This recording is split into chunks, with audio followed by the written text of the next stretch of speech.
അവൻ്റെയും പുത്രൻ്റെയും പരിശുദ്ധാത്മാവിൻ്റെയും നാമത്തിൽ ആമേൻ. എൻ്റെ പ്രിയപ്പെട്ടവർ, ഇന്ന് ചൊവ്വാഴ്ച ജനുവരി 28 നിങ്ങൾക്ക് എല്ലാവർക്കും സുഖമാണെന്ന് പ്രതീക്ഷിക്കുന്ന നമ്മളെ ശുശ്രൂഷ എല്ലാവരും പങ്കെടുക്കത്ത് കാണുന്നതിലും ഇപ്പോൾ ശുശ്രൂഷയുടെ 30,000 സബ്സ്ക്രിപ്ഷൻ കൂടി വ്യൂവേഴ്സ് കൂടിയിട്ടുണ്ട്. ഒരുമിച്ച് നിങ്ങൾ നന്നായിട്ട് ഷെയർ ചെയ്യുന്നതെന്നതിൻ്റെ അർത്ഥം അത് വലിയൊരു സുവിശേഷ വേല ചെയ്യാൻ പ്രഭാതത്തിൽ നമുക്ക് ദൈവം തന്നിരിക്കുന്ന അവസരമാണത്. നമുക്ക് സുവിശേഷ വേലയെക്കുറിച്ച് ഇന്ന് കൂടുതൽ കേൾക്കാം. പ്രാർത്ഥിക്കുക. അമ്മേ പരിശുദ്ധ അമ്മേ, അമ്മേ പരിശുദ്ധ ദൈവമാതാവേ, അന്ന് അങ്ങ് കൃപാസനത്തിൽ പ്രത്യക്ഷപ്പെട്ട് വരാൻ പോകുന്ന മഹാദുരന്തത്തിൽ നിന്ന് രക്ഷപ്പെടാനും എല്ലാവർക്കും വേണ്ടി പ്രാർത്ഥിക്കുവാനും ആവശ്യപ്പെട്ടിട്ട് 20 വർഷം കഴിഞ്ഞ ഈ വേളയിൽ കൃപാസനത്തിലൂടെ ഞങ്ങൾക്കും ഈ ദേശത്തിനും അമ്മ മാധ്യസ്ഥം തേടി തന്ന എല്ലാ അനുഗ്രഹങ്ങൾക്കും കൃപകൾക്കും ഞങ്ങളിപ്പോൾ ഹൃദയം നിറഞ്ഞ നന്ദി പറയുന്നു. അമ്മേ പരിശുദ്ധമേ, ജപമാല മാതാവേ, സകല കൃപാസനം പ്രാർത്ഥനയോടും ചേർത്ത് ഞങ്ങളിപ്പോൾ പ്രാർത്ഥിക്കുന്ന ഈ കുടുംബത്തിന്റെ പ്രത്യേക നിയോഗം പരമക്കളെ, ഇന്നത്തെ ആവശ്യം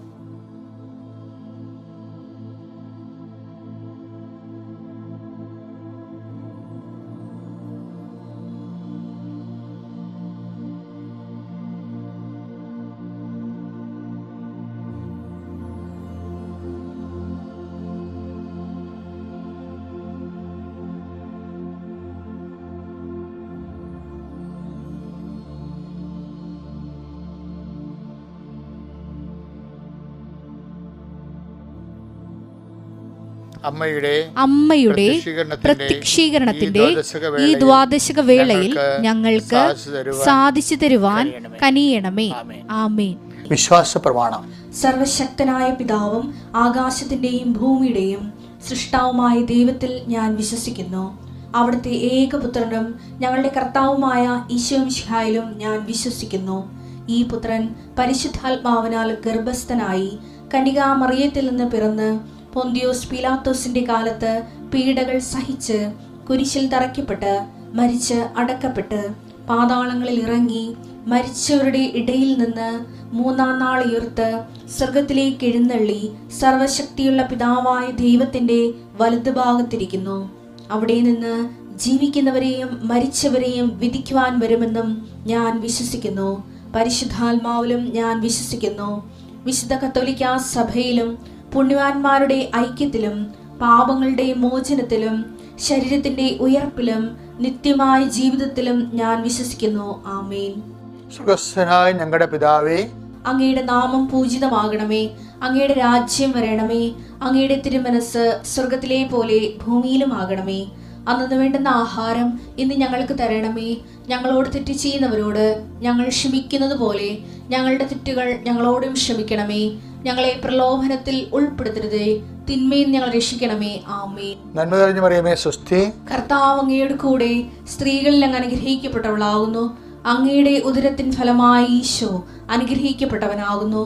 പരിശുദ്ധ മറിയമേ, തമ്പുരാന്റെ അമ്മേ, പാപികളായ ഞങ്ങൾക്ക് വേണ്ടി ഇപ്പോഴും ഞങ്ങളുടെ മരണസമയത്തും തമ്പുരാനോട് അപേക്ഷിക്കണമേ. ആമേൻ. അനുദിന അനുഗ്രഹ പ്രാർത്ഥനയ്ക്ക് പോകാം. കർത്താവ്, ഓരോ ദിവസവും ഈ പ്രാർത്ഥനയിൽ സാക്ഷ്യം പറയുന്നവരുടെ എണ്ണം കൂടിക്കൂടി വരുന്നുണ്ട്. കർത്താവെ, ഈ പ്രാർത്ഥനയിൽ പങ്കെടുക്കുന്ന എല്ലാ മക്കളും ഇതുപോലെ സാക്ഷ്യം പറയാൻ ഇടയാക്കണം പ്രാർത്ഥിക്കുന്നു. എൻ്റെ കർത്താവ്, നിൻ്റെ വിശുദ്ധ പൗരോഹിത്യത്തെ മഹത്വപ്പെടുത്തണമേ. എൻ്റെ കർത്താവ്, സഭയിലുള്ള സാന്നിധ്യം പ്രകടമാക്കണമേ. അമ്മയെ പരിശുദ്ധമേ, ദേവമാതാവേ, എല്ലാ മക്കൾക്കും വേണ്ടി മാധ്യസ്ഥം വഹിക്കണമേ.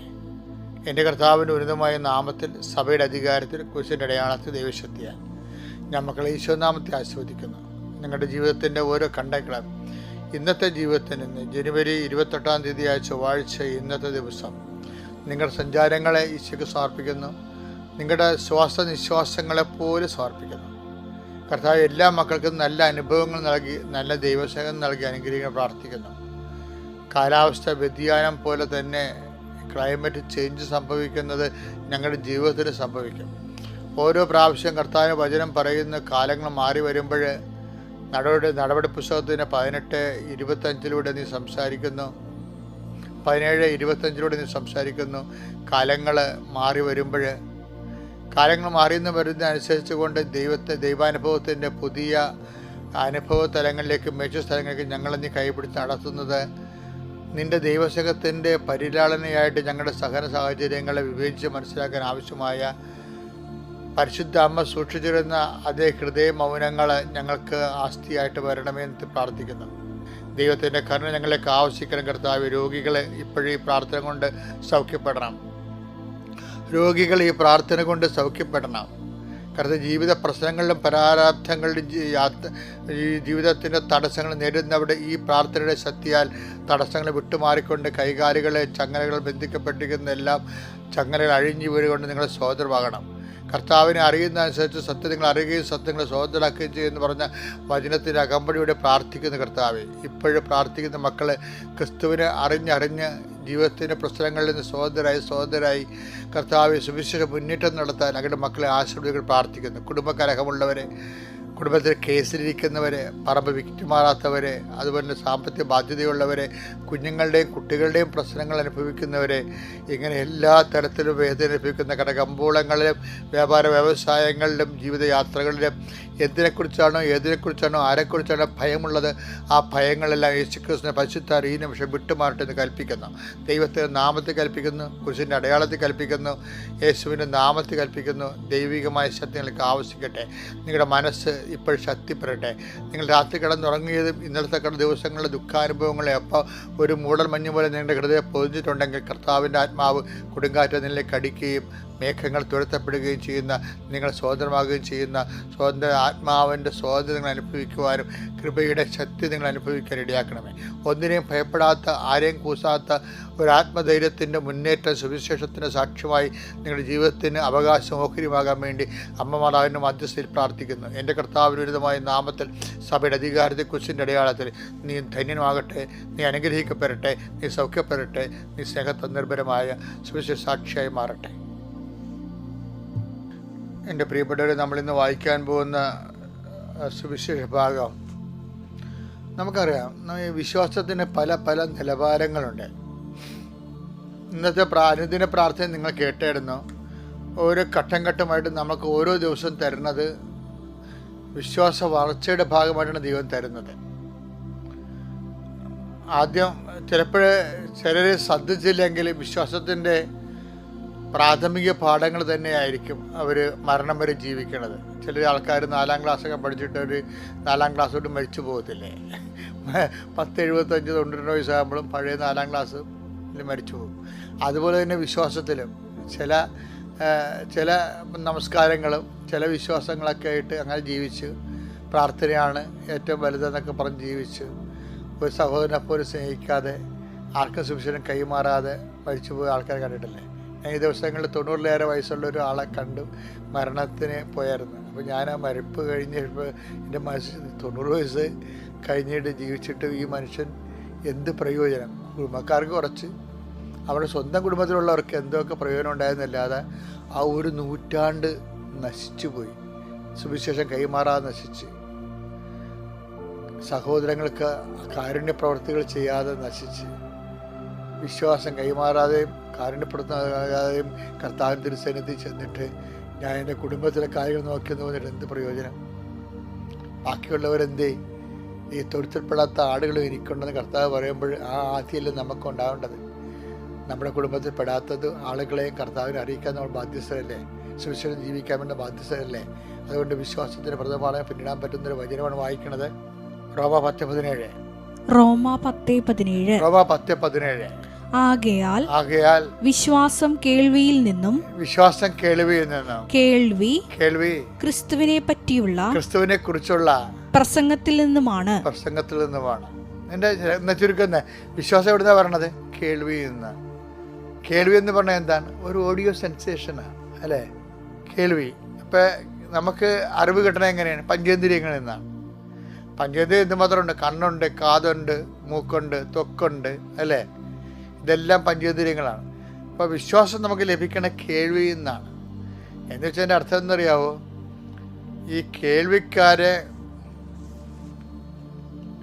വിശ്വാസം കിട്ടിക്കഴിഞ്ഞാൽ നമ്മുടെ ഈ സാക്ഷ്യത്തിനൊക്കെ വലിയ പ്രാധാന്യമുള്ളത് അതാണ്. നമ്മുടെ അനുഭവങ്ങൾ മറ്റുള്ളവർ പറയുമ്പോൾ എന്ത് പറ്റും? മറ്റുള്ളവർക്ക് വിശ്വാസം കിട്ടുകയാണ്. കാര്യം എന്താണ്?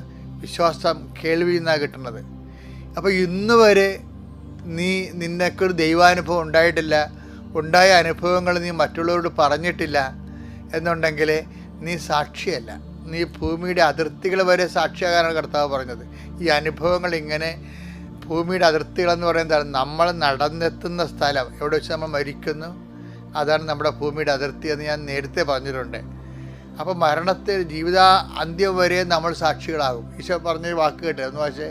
അപ്പോസ്തല പ്രവർത്തനങ്ങൾ 1:8.